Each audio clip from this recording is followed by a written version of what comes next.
Hello and welcome back to another episode of the Cookie Jar Golf Podcast.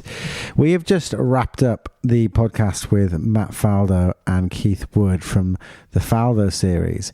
I just wanted to drop a quick note on the top of this pod to say that we had some technical difficulties with Matt's audio. Please do bear with us. It's all done over Zoom, so it's quite difficult to get it right every time. It's not perfect by any means, but the content in there is absolutely perfect. So it's well worth listening because these guys are doing some fantastic things for the junior game. So without any further ado, here's the podcast. Watch this.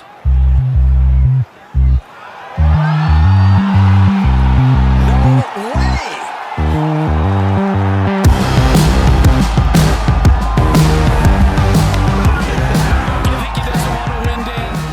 Hello and welcome back to another episode of the Cookie Jar Golf Podcast. Today I'm joined by Bruce Fitzpatrick.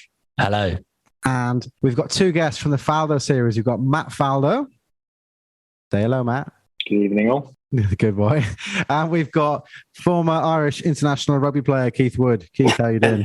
Hello. Obviously not the rugby player, but does get confused every now and again online. Gents, how are we? Thank you for joining the podcast. We're good, thanks. Very good. Yeah, very well. Thank you. Thanks for having us. And we're just off the back of the recent Faldo series just finished, the 24th and 25th. How does it feel to get them done and dusted? Obviously, you've had a bit of a pickle with COVID. How does it feel to get them out of the way? Yeah, really good to get the two seasons sort of done.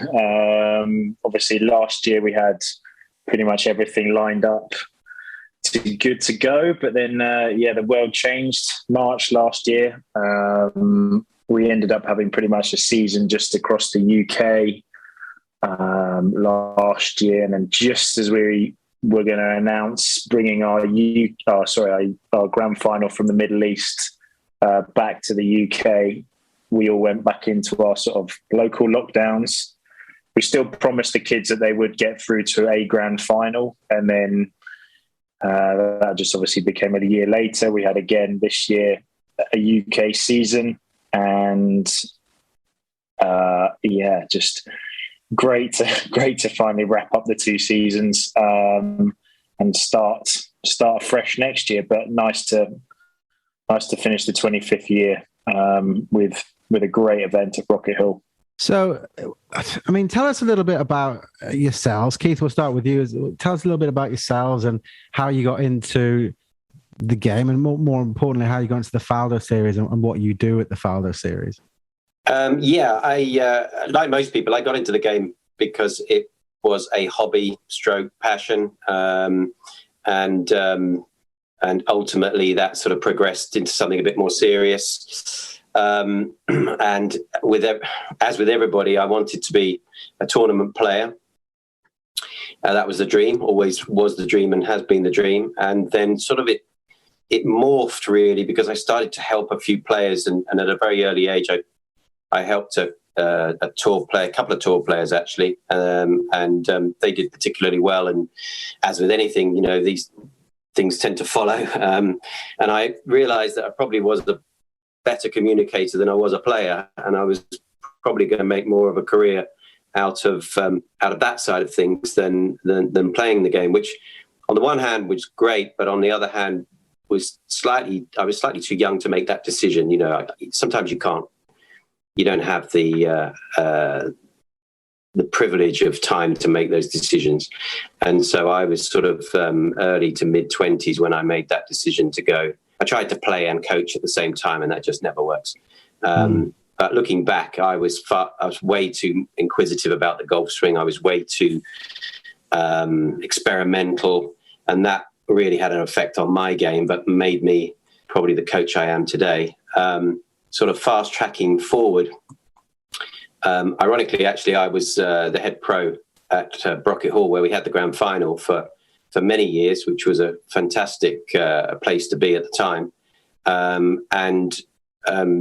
During that period and during my coaching of tour players, I taught Seve Ballesteros, but then more appropriately, Sir Nick Faldo. And with my coaching of him, and the expansion of the Faldo series, it it became clear to him as we moved into Europe that it would make a good thing if I went and represented him out in Europe from a professional golf standpoint. So Iceland 2006 was our first venture actually into Europe, which was fantastic because, for us as the Faldo Series, we want to go and make a difference if we can in communities and countries that don't really have a golf culture.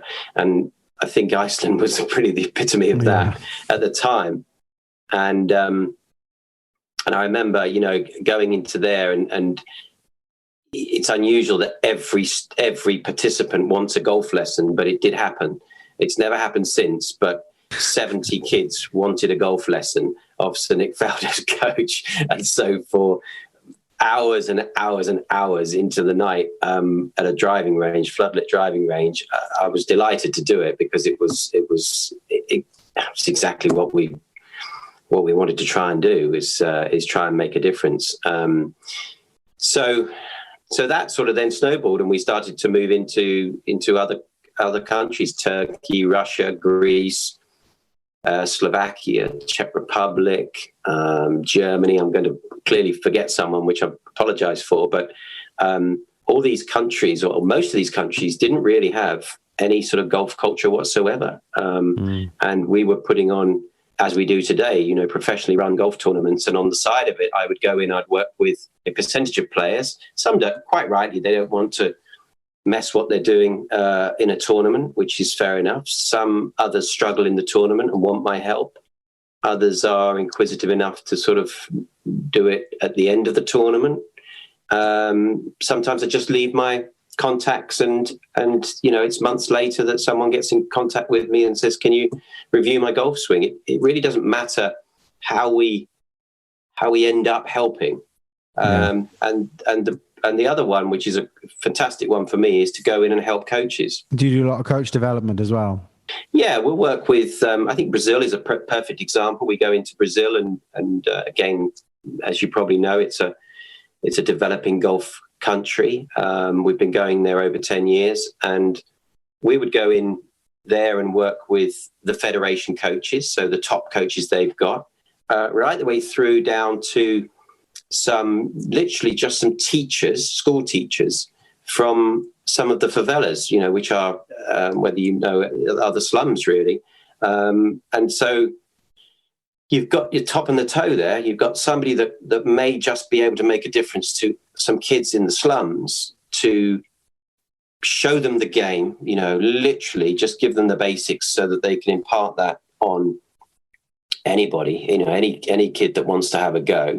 They might get into the caddy programs, which we've had. We've had some wonderful successes of bringing those kids down from the favelas into the caddy programs. And it's not just us. I have to say that, there's an awful lot of good work being done by others over there. And then before you know it, they're playing the game. And before you know it, we're taking them around the world to grand finals, which we've had with a number of cases. And it's quite incredible, actually. It's interesting, isn't it? Because I guess we hear nowadays about, making golf more diverse and accessible and so many initiatives to, that are in service of those two goals. And in many ways, it seems the Faldo Series back in 1996 was a pioneer really in that sense. And I guess at the founding, I mean, you mentioned there, Keith, about how it's grown into this real global series that quite interestingly balances both, really introducing parts of the world that have no experience of golf or not really much of a golf culture, but also bringing up some of the best young players in the world, the likes of Rory McIlroy, giving them starts and the kind of exposure, not just to tournament pressure, but also just wider, media pressures and so on that go with playing the game. Did it always have such a broad ambition, do you think, in terms of not just the geographical scope, but also, introducing people with not really much experience of golf, but also bringing up the kind of the next Nick Faldos, so to speak? I think with a lot of these things, as it's well documented, it started with Nick being asked, where's the next Nick Faldo coming from, when he won the Masters in 96. And out of that, he went and tried to do something with his management and started that in the UK. And then, as I've just said, we moved in sort of the mid 2000s to Turkey and onwards. And these things, they have a momentum all by themselves, and they still do. And we have that momentum right now. We've got so many exciting things that we want to achieve in the expansion, and not just expanding, but also building on the platform of a golf tournament. And what do we do when we're at that golf tournament, and how do we improve that and develop that? And so I don't think there was never the plan. There wasn't a plan. I don't believe. Nick needs to answer that one. I wasn't around in '96 as part of the Faldo series, but it just gains momentum, and for it to continue for 25 years, it has to be constantly refreshed and improved. And you got to, and like anything, like the game of golf, don't be afraid to change direction. Don't be afraid to fail. Don't be afraid to try new things. And I think that's exactly where we've gone. We've gone through a whole period of evolution. We're now, we're embarking on Latin America. COVID has put that on the back burner a little bit. We're talking to Nigeria. We're in South Africa, Australia, New Zealand. All of these wonderful, right across Asia. So. We just keep going. I don't think there was a plan. I mean, it's some achievement really to get 25 years of anything and still be going strong and looking to develop and things. Matt, we haven't said it explicitly, but as Sunic being your father, and obviously you not being around at the foundation of the Faldo series, when did you step in and make it a priority in your life, and how is it day to day for you? Yeah, so I actually started working just in my placement year at university, so my third year, and then really enjoyed it. About to go back to uni to finish my degree, but then came pretty much straight back to the series. So yeah, I've done over 10 years now. It's my day-to-day job. So just organising the events, always constantly looking for new venues, new countries, partners, working with existing partners. As Keith said, there's lots of different areas and regions that we can look into, whether we want to focus on Europe and go to some new developing countries there. Asia, plenty of developing countries. And then looking at all the new little modern technologies, I'm trying to think now, 6 or 7 years ago now, we started using live leaderboards, working with OCS software.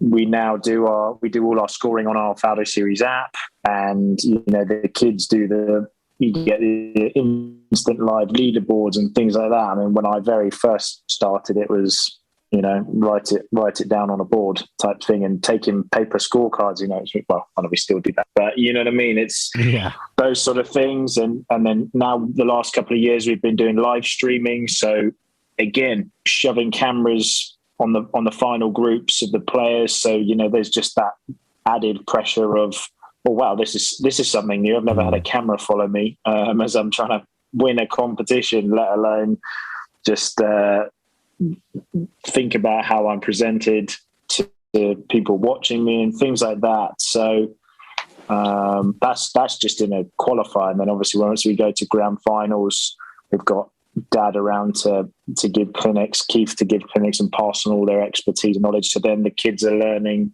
getting used to traveling and tasting different foods. We used to go to China, and I remember, they have their delicacy of chicken feet, and I think a lot of the kids didn't really eat dinner that night. But it's something new. It's something new, and now we go to Vietnam, and have done for pretty much the last 5 years. And again, that's phenomenal. I thoroughly enjoy those trips. But it's all those added experiences and And then equally, going almost back to the original question with Keith, making the series as professional as possible. I think that was one of Dad's real aims and objectives, to make series properly professionally run events, so the kids know they're playing in something important, because equally that adds a little bit of pressure, or and gives a bit of stature, and then giving them the extra opportunities. Again, working with the European Tour, the kids have played on Challenge Tour, sort of European Tour events. The girls play with the Ladies European Tour, Asian Axis Series, things like that. Just have them on the way to the professional ranks, really. Yeah, I mean, it was interesting having attended the 24th and 25th Grand Finals, which happened at the same event at the same time. You talked there about your live scoreboards, and it was quite cool that as an attendee of an event, of an amateur event, you can see, they're on the 14th hole. This person's coming in. She's 4 shots better than everybody else, and all the cameras go there, and it's all the pressure, and that sort of experience is going to help them in the long term if they do try and turn professional. Do you think that the kids now are more professional than they were 25 years ago, or do you think they've always just been switched on with it? I think I definitely think they are. I mean, what they're experiencing at national level, which most of these kids will have experienced sort of their federations at national level, whether they might not have made the first team, if you like, but they will be part of the whole tier aspect. And as a result of that, they are, like Matthew's just said, in our small way, we're preparing them for those TV moments, for those, it's not inconceivable. And I think, there's many. Rory McIlroy was part of Team Faldo in 2006, maybe 2007, which we had at Rocket Hall, which was a different thing, where we picked a few of our team, of our Faldo Series players, and they had a privilege of spending a year with Nick, and we took them to Florida, we took them to Ireland, in this case we took them to Rocket Hall. And so at 17 he's in that environment, playing a Faldo Series, sort of Team Faldo and the events that we do. And then in 2007 he's playing a practice round with Sir Nick at Carnoustie in the Open. Now that I lose the passage of time in a sense, that I can't remember whether it was 2006, it probably was. And then obviously July in 2007, he's teeing it up in the Open in the worst weather conditions at the Open, and he's 17 and he's turned pro. So, and that's not unusual. Obviously we know Rory's gone on to superstardom, but it's applicable to a lot of our players that have gone on to be professionals, both girls and boys. And back in my day and Nick's day and Sevi's day, and you had no preparation, and you were actually turning pro younger then. You probably leave it later now, but back then you would turn pro earlier for a number of reasons. But there's no way you were prepared, so you had to spend months. Yeah, literally. I mean, I think Ian Poulter sort of says it almost that his asset was the fact that he embraced the bravado of standing up next to his heroes and trying to beat them. And for every Ian Poulter, there's probably 50 or 100 that just the knees are knocking and they're looking at that person to say, wow, I don't really deserve to be here type of, and you got to get over that. You got to change that mindset very quickly. And as you know, with the tour, you don't have long before you've missed cut after cut after cut, and you're on your knees literally. And that may be in your shot at what you wanted to do for the rest of your life. So today's world is far better in getting them to that stage and getting them prepared. And then it's really down to them. What do the format or the overall kind of structure of the events look like today then? We mentioned obviously the 24th and 25th anniversary that recently occurred at Brocket Hall. What, for a parent or a kid who's listening to this podcast and they want to know how they could kind of get involved and what that pathway is from really getting involved at the beginning and hopefully making it through to a grand final, what does that look like? Each of our events, whether that's UK, Europe, Asia, are 54-hole tournaments. So that means they get world amateur ranking points. We typically do a cut after 36 holes, just so then that gives a little bit of added pressure as well, something through the tournament. It's boys and girls, which is, again, sort of unique to the series and have been for 25 years. So we then play in age categories. So you've got under 16s, under 18s, under 21 boys, under 16s and under 21 girls. They'll play their gross stroke play tournament for 54 holes. And then the 5 age category winners from the qualifier go through to their respective grand final. So, for example, we had about 15 events across Europe, UK and Europe, which included Middle East and Brazil. Those qualifiers would then go through to our grand final in the Middle East. The same happens all across Asia with all those qualifiers, but they go into an Asian grand final. Once you get to your European and your Asian grand final, exactly the same again. Your age categories, 54 holes, and then the 5 age category winners there, so much like what we just had last week. So those 5 age category winners of the European grand final, their prize is to go to the Asian grand final in Vietnam and vice versa. So the Asians then come over to the Europe grand final. Additionally to that, the overall winner, the overall boy and the overall girl, that's where we give them professional tour starts. So hence European Tour, Challenge Tour, Asian Tour, Ladies Development Tour, Asian Development Tour. And that's sort of your playing privileges. We did have a separate tournament, the Major Champions Invitational, which had stopped from COVID. But again, that was another. What I'm getting at is it just doesn't stop just at the Faldo Series. So we'll kind of keep an eye on them and see if there's any other opportunities. Kids that may be now 22, 23, 24, so past the series, but if they need a little bit of support or if we can look to help them get onto a challenge tour start or something like that, we'll look to do it. So that's kind of how the structure works. And those regional events, Matt, are they just open? Are they open for anyone to go in, or do you have to qualify for them? Or how does that work? Yeah, they're open. The only real restrictions is obviously we kind of have a very loose, well, not a loose, sort of handicap guide, I would say, in terms of per age category to enter into each of the tournaments.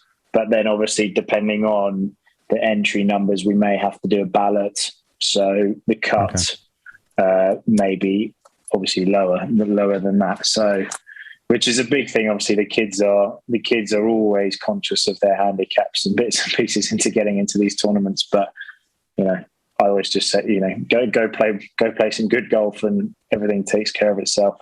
Yeah, and you mentioned there a little bit earlier, Keith, that you might have some players not only at the events, but also a couple of months down the line, reach out for a bit of coaching. Is there still that kind of loose sort of infrastructure and bit of support and the kind of wisdom of all these great people who are associated with the Faldo series? And obviously, Sir Nick being right at the top of that, who the players can kind of maybe lean on a little bit in the future and kind of get some counsel of the, to deal with the pressures of professional golf and making that next step.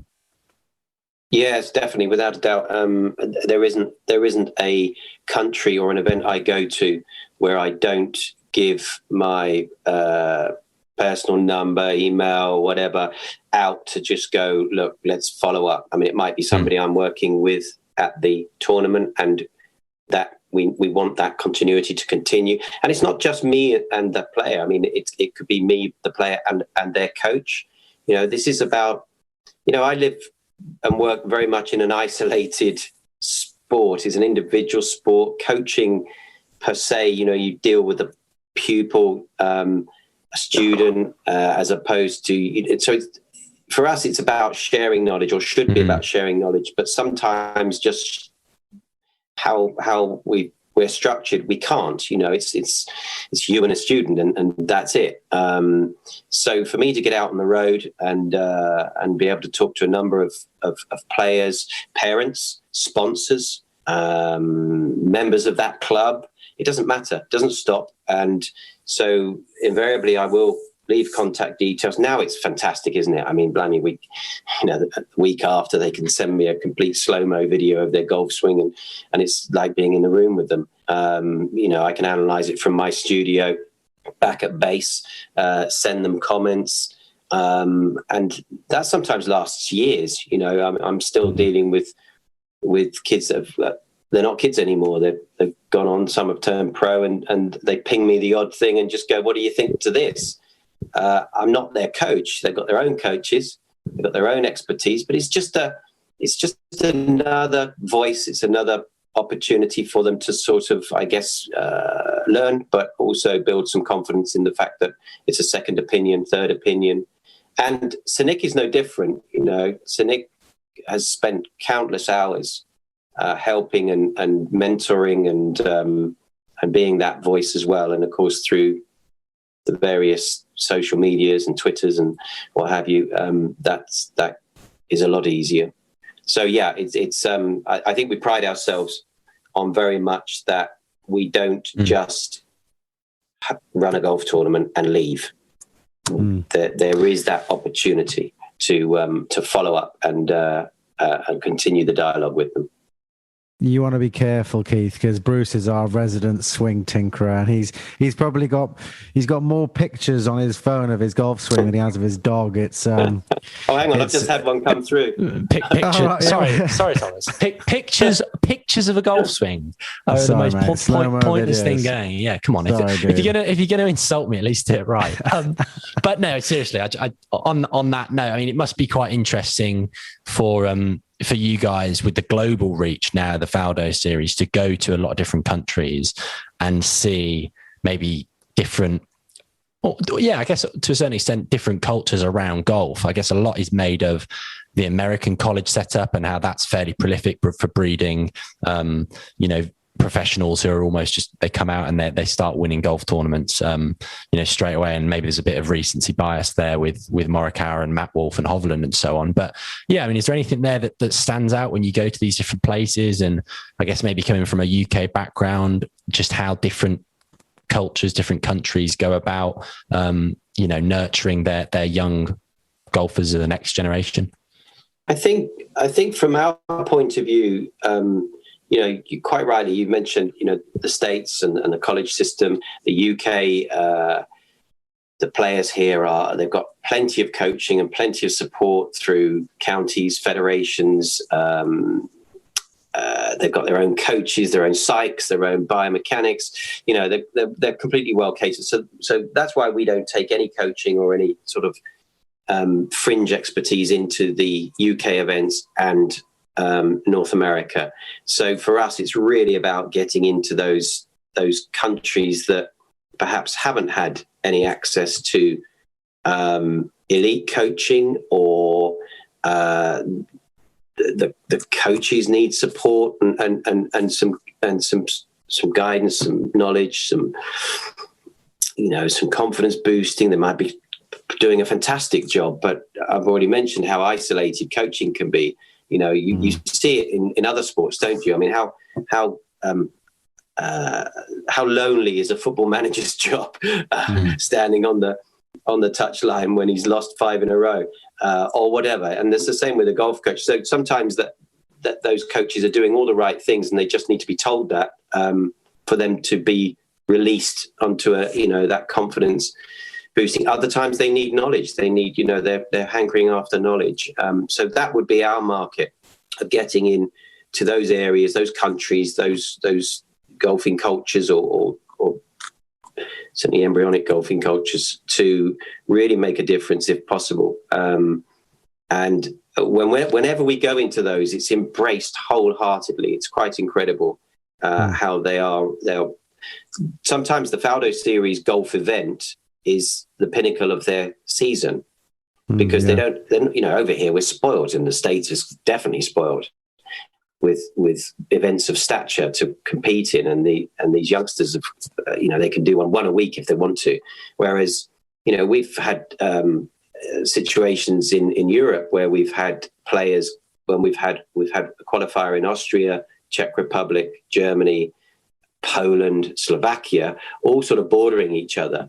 And some of these kids just go on a mini tour just with the Faldo Series.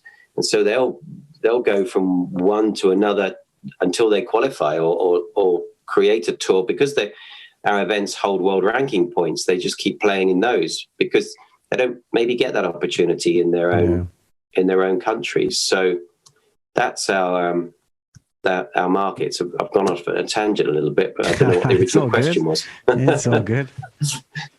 It all leads into sort of the professionalism that you guys are trying to breed out there. I mean, you've had some fairly good success stories that have come through the Faldo Series. Is it difficult to say goodbye, once they've accomplished what they can with you? And do you try and keep ties and get them to do sort of public speaking, that sort of thing? And, I know Doherty did the presentation at the beginning of the 24th and 25th. Yeah. Is that something you try and cultivate? Yeah. And then when you do see guys and girls making it onto the professional tours, you're sort of, it's quite nice, actually. It's, I suppose some can be quite unexpected, but then others are just like, you can sense some kids have something, and they are much more driven than the others, or just that little bit more talent. They're winning consistently. Yeah, it's always great to see them go on to do well. I mean, we've probably got 70 plus kids now that are, I say kids, they're now adults, on professional tours. So yeah, we've got a decent alumni list, and we love to keep in touch with them. We would love them to come in and be involved and give back even more so. Obviously at Brockett Hall, we just had Nick Doherty, which was really great. I mean, going all full circle right back to the very beginning of the Faldo Series, when he won the very first grand final, he won 3 out of the first 4. That was actually my start of being associated with the Faldo Series. I was there at the grand final when Nick won the first year. I was an annoying 8-year-old running around and interrupting Dad's clinic, but he was great to come back and speak with the kids and tell them his stories. And obviously at that time, Dad was right up at the top of the game, and for him to be, for Nick, that is Nick Doherty, to be exposed to Dad hitting balls and just passing on that knowledge, exactly as we've just been speaking about for the last 20 odd minutes. Kids didn't really have those sort of experiences back in those days. So to pass on all that information at that time, and then fast forward 25 years for him coming back was really great.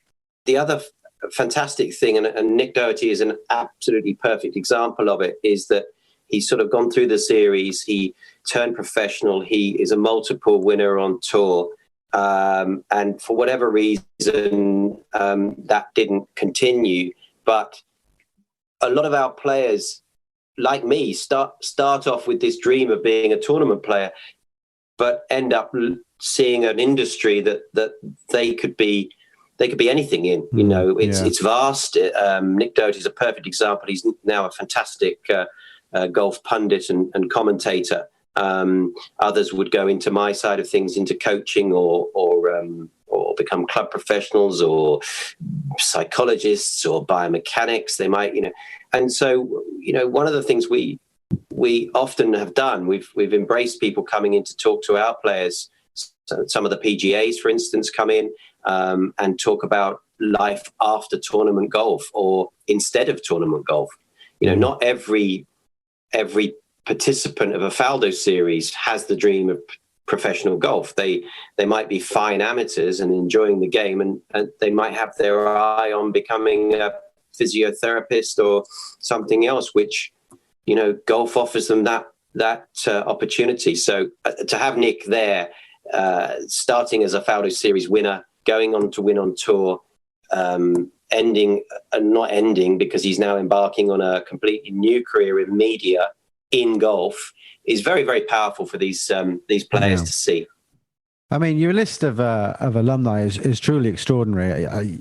I know that through your ranks, you've had the likes of Mel Reid and Megan Kang, and more recently things like Tom Lewis and Till Hatton and Matt Wallace. And I know this is going to be like picking your favorite child. I do apologize, but who are we looking out for? Who are the names that in 5 years we're going to say, Christ, these guys went through the Faldo Series? Wow, that's tricky. Well, yeah, actually, no, not to preempt an answer there too much, but I mean, Matt, you did say earlier there are some guys who you kind of nail on as superstars from an early age, and I guess there's no example better than Rory McIlroy there. But there are also some who surprise you. I mean, are there any traits there that you think you can kind of draw on when you try and answer that impossibly difficult question that Tom's just posed, or is it actually just a little bit? Is it a bit of a random kind of anyone's guess really? I think there's more surprises really than there are guaranteed ones. I think we've had a number of players that they've got to +5 handicaps. Turned pro, got their cards, and you just think, wow, okay, they're shoo-ins, and for whatever reason it just hasn't happened. And then and they're both girls and boys, this is, and then all of a sudden you happen upon a name and you just think, wow, okay, where did they shoot from? I think so much of it comes down to drive, isn't it? If you're driven, it takes a certain mentality to survive on tour, I think, as well, because it is a very, very lonely place to be. That was actually exactly what I was going to say. You can tell with some kids that have got a proper work ethic. I mean, just last week, and we use the example all the time, there's a guy called Pavel Mak in Slovakia. And I mean, he's played in the series now for a good 5-6 years. Incredibly shy at the beginning, has sort of grown. He won his age category at under 16s, but an incredibly shy guy. And then over time, now he's much more confident, completely different person. But every time we've been to Slovakia, he is always the one at the end of the day still smacking balls on the range. He's constantly grinding. He's God knows how long he's worked with you, Keith, on the range. So hey, you never know if he's going to make it, but at least he's going to give it a damn good shot. And then just those sort of countries as well. I mean, a lot of them will be trying to get off to college in America or something like that, just to give them that next stepping stone where they haven't got the opportunities at home. So but then equally, you always know. I always remember, I mean, the interesting one when Rory came back in 2011, he was US Open champion, but technically was still young enough to qualify if he wanted to for the under 21s. So, that was quite exciting for the kids to see someone their age, but is a major champion already. Similarly, in Asia, Nasa Hatioka won an age category in the Asia Grand Final, and then literally a year later she's playing on the LPGA Tour and doing really, really well. So it's sort of, as we all know, some burst onto the scene and others are a bit slow burners, especially if they go to college. Maybe that's almost not delaying it or anything, but it gives them another 3 or 4 years to actually hone their skills and then be really ready for professional life should they choose it. It's also a good stepping stone as well to know if you're not good enough. I know we've sort of touched on that as well. So many times you can come across kids and they can be quite very good at the self-reflection. Go, you know what? I'm not good enough, but I'm going to try and use golf to get myself maybe a scholarship in America or something like that. I'm going to enjoy my golf for 4 more years of competitive stuff, get an education, and then move. So, bit like as Keith touched on when he knew to sort of make the change to become a coach. You never really know when the penny's going to drop for any of us when we can't make it. Unfortunately, I was very, very young when I knew that. I kind of know as well. I mean, the one thing I would say that for all of us is golf is it's an incredible vehicle for whatever you want to do in the world. I mean, we just like the sound of our own voice, so it works really well because we started a podcast, so that was quite good. It must be incredibly rewarding to work with the kids that you work with and do the things you do. I mean, you're 25 years in. I know I'm conscious we've taken a lot of your time, and we'll look to finish it off. What does the future look like, do you think, for the Faldo series? Well, yeah. Firstly, it's incredibly rewarding. I thoroughly enjoy going to the tournaments. My favourite is always going to the grand finals when everybody sort of comes together around the world, and then all of a sudden, that's where the series sort of comes to life. That the kids have never had the opportunity to play against international players, and then to see them, as we've spoken about them, see them progressing and winning age categories and almost surprising you, going, wow, okay, they did do well. As the series going, I mean, it's a little similar about 15 years ago when we sort of expanded into Asia with the RNA. We're massive supporters, and as they have been from day one. Asia was the next region to go to. I think, me personally, in time, Latin America is the next region. Would love to potentially set up a whole series there. Who knows how Africa goes in time as well. There's plenty of countries that are playing golf. And actually, the series would probably be a good benefit to some of them as well, just to give them that opportunity. I think we touched on this as well, even at the grand final. The good thing about the series is we can connect the world in any way, shape, or form that we want to. Where, like we were saying, Europe goes to Asia, Asia comes to Europe. We can have North America to South America, Africa to Europe. Everywhere is possible these days, which is great. So I would say it's not so much, it's more quality over quantity, definitely. Just having good, strong events and going to places that we can make a real difference, I would say. I think that sounds like the perfect place to finish, because it is all about making a difference. And what you guys are doing with the Faldo Foundation, the Faldo series, is absolutely brilliant. So from the bottom of our hearts, guys, keep up the good work, and we wish you all the best for the future. Yeah, keep it going, guys. Thanks for your time, and thanks for allowing us to share it. Pleasure. No, not a problem at all. Thank you for coming on. This